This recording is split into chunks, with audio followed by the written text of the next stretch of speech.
नमस्कार। आज एक ज्वलित मुद्दे पे फिर से बात करते हैं। एक पोएम से स्टार्ट करते हैं। उठो लाल अब आंखें खोलो, पानी लाई हूँ मुँह धो लो।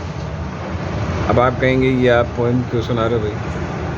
तो ये मैंने जब बचपने में ये हिंदी की कविता पढ़ी थी और इसकी 2-4 लाइनें मुझे अभी भी याद हैं। ये इस कॉन्टेक्स्ट में है कि भाई एक माँ अपने बच्चे से कह रही है कि भाई अब जो है सुबह हो गई, उठ जाओ, आंखें खोल लो, अपने मुंह धो लो और आंखें खोल के नींद से जाग जाओ। तो ये मैं भारत की जनता के लिए भी यही कहना चाहता हूँ कि भैया ऐसा है कि अब अंधेरा दूर करो जो आपकी आंखों के और दिमाग पे छाया हुआ है, और अपनी आंखें खोलो और जो आपको ये जो धूल चटाई जा रही है ना, इसको दूर करो और आप सच्चाई देखो क्या है, मतलब जो आपके देश में बीत रहा है, और उससे लड़ो। अब ये इस कॉन्टेक्स्ट में देखिए मैं कह रहा हूँ कि हर तरफ से जो है ना जनता की आवाज़ दबाने की कोशिश हो रही है। अब ये जो चीफ कमिश्नर और ये जो इलेक्शन कमिश्नर और इन लोग के जो टर्म डिटर्मिन करने के लिए और सिलेक्शन प्रोसीजर के लिए जो एक ये बिल लेके आए हैं, वो भी एक आवाज़ दबाने की और उसमें अपनी मनमानी करने की और इलेक्शन अपने हिसाब से सेट करने का प्रयास है। क्योंकि आप उसमें था कि प्राविधान था उस जजमेंट में कि भाई chief justice of India, prime minister और ऑपोजिशन का लीडर, ये तीनों मिल कर के जो नाम दिए गए हैं या और भी नाम मंगा सकते थे, उसमें से आप चयन करेंगे और उसके बाद जो है ये अपॉइंट होंगे लोग। अब इस भाई लोगों ने एक बिल लिया है जिसमें ये कर दिया कि भाई इसमें CGI का नाम हटा दिया और बाकी दोनों तो वही रहेंगे, और एक यूनियन कैबिनेट मिनिस्टर जो मतलब जो प्राइम मिनिस्टर नॉमिनेट करेगा उसको डाल दिया। तो इसका मतलब 2:1 हो गया, क्योंकि भाई प्राइम मिनिस्टर और यूनियन कैबिनेट मिनिस्टर तो एक ही प्लेट में खाना खाएंगे और जो अपोजिशन का लीडर है वो बस पानी पी के चला आएगा।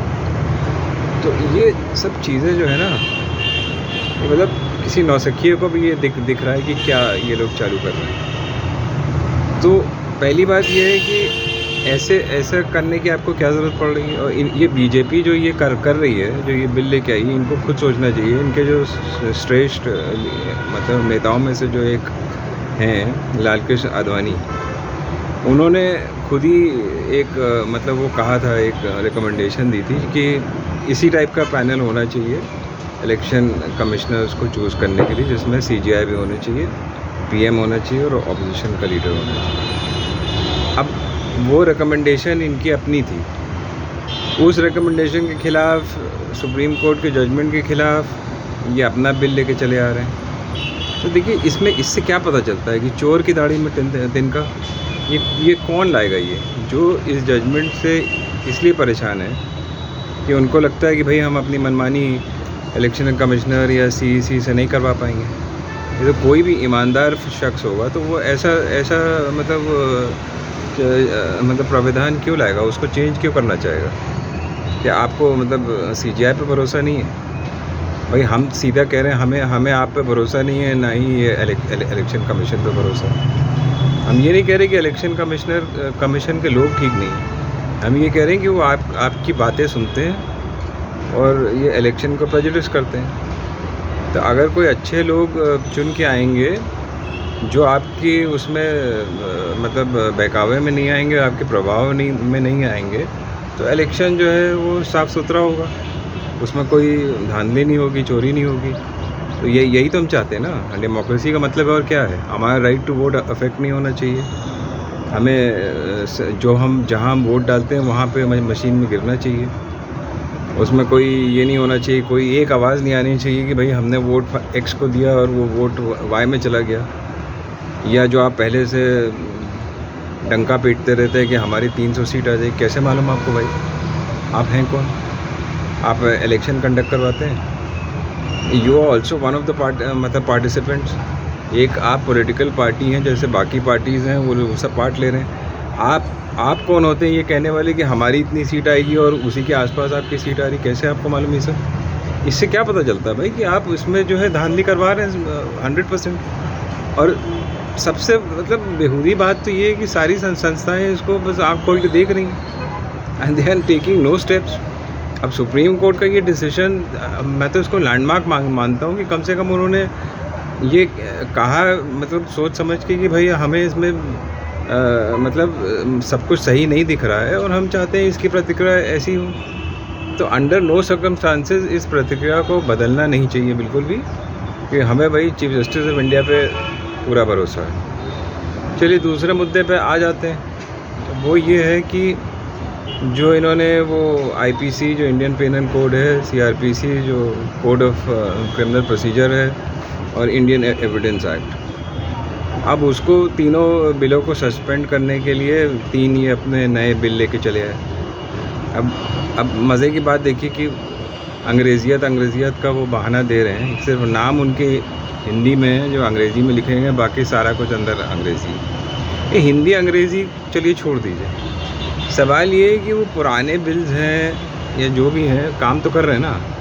अगर आपको उसका हेडिंग बदलना है उस बिल का बदल दीजिए, उसके सेक्शंस रिप्लेस करने कर दीजिए, पूरा का पूरा नया बिल ही लेके चले आए आप तीनों। वो भी मतलब पूरा क्रिमिनल जो मतलब जूरिस्प्रूडेंस आप चेंज करना चाहते हैं। और अभी तो मैं पढ़ भी नहीं पाया हूँ उसमें कुछ भी, बट जो सुनने में जो आ रहा है, जो देखने में आ रहा है कि वो जो सेडिशन के आपने डेफिनेशन ख़त्म करी है और उससे कहीं मतलब पुरजोर और फालतू उसको चीज़ों को आप सेडिशन में लेके चले आ रहे हैं, तो जो कि बिल्कुल बोलने की आज़ादी ख़त्म करने के उसमें आता है, जिसमें आप टेररिस्ट एक्ट को भी उसी में लेके चले आ रहे हैं। तो ये सब तो इनसे एक्सपेक्टेड था ना भाई। एक डेमोक्रेटिक गवर्नमेंट हो जो डेमोक्रेटिक तरीके से सोचे तो वो तो मतलब ऐसी कोई काम करेगी नहीं। मगर जो गवर्नमेंट बिना सोचे समझे लोगों का फंडामेंटल राइट्स पे इंक्रोच करते हुए इस टाइप के बिल्स इंट्रोड्यूस करेगी, उससे आप कुछ उम्मीद तो कर नहीं सकते। तो ये सारी चीज़ें बेसिकली इनको बिल लाने से पहले ये ड्राफ्टिंग स्टेज पे ही आपको सजेशंस मतलब इनवाइट करने चाहिए थे, और इसको एक लॉ कमीशन को भी भेज करके और एक प्रतिक्रिया लानी चाहिए थी। इसमें लोग अपने जो जजेस हैं वो सब भी उसमें बता सकें कि इसमें क्या खामियां हैं, क्या ऐड करना है, क्या सब्ट्रैक्ट करना है। और मेरे हिसाब से तो पूरे के पूरा ये लॉ चेंज करने की बिल्कुल ज़रूरत भी नहीं थी, उसी में चेंजेस कर सकते थे आप। बट अननेसेसरी ये है वो है मतलब अंग्रेज़ी कानून, अरे अंग्रेज़ी तो बहुत सी चीज़ें हैं, तो आप सब कुछ तोड़ फोड़ के किनारे कर दोगे।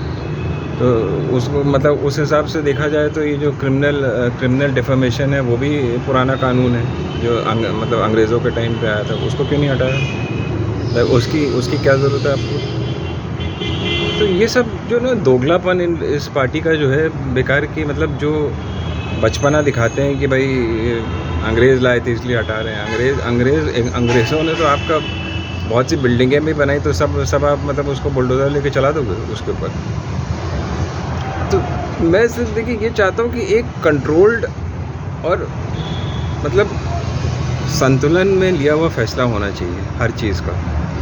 और last day of the session में आपने ऐसे उसको इंट्रोड्यूस किया, ना वो लिस्ट ऑफ बिज़नेस में था, ना वो कहीं लिस्टेड था, चुपके से जैसे कोई चोर आता है बैकडोर से आपने उसको इंट्रोड्यूस किया और ये कह दिया कि हम सेलेक्ट कमेटी को भेज रहे हैं।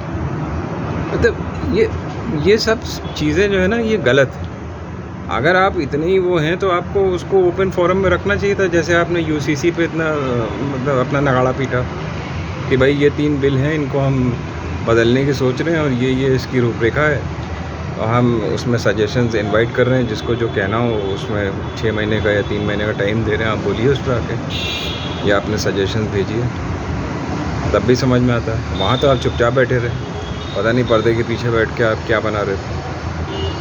तो देखिए मैं उम्मीद करता हूँ कि और थोड़ा इस गवर्नमेंट को ना, बिकॉज़ ये एक डेमोक्रेसी में जी रहे हैं हम लोग, कोई चाइना और ये मतलब कोरिया में नहीं हम लोग जी रहे हैं, मतलब नॉर्थ कोरिया में, कि जहाँ पे हमें पता ही नहीं चल रहा है कि हो क्या रहा है, बाद में हमें पता चलता है। ऐसे डिसीशंस भी जो लिए जाते हैं, जो 8 बजे अनाउंस होता है और रात में 12 बजे अनाउंस होता है और लोगों को पता ही नहीं रहता है। ये सारी बातें एक खतरनाक चीज़, खतरनाक खेल की तरफ पॉइंट आउट करती हैं और ये गलत है। इस गवर्नमेंट को कोई भी ऐसा डिसीजन लेने से पहले जो लोगों को अफेक्ट करता है, बहुत सोच समझ के काम करना चाहिए और इस पे पूरी तरह खुल के काम करना चाहिए, लोगों से राय लेके काम करना चाहिए। जय हिंद, जय भारत।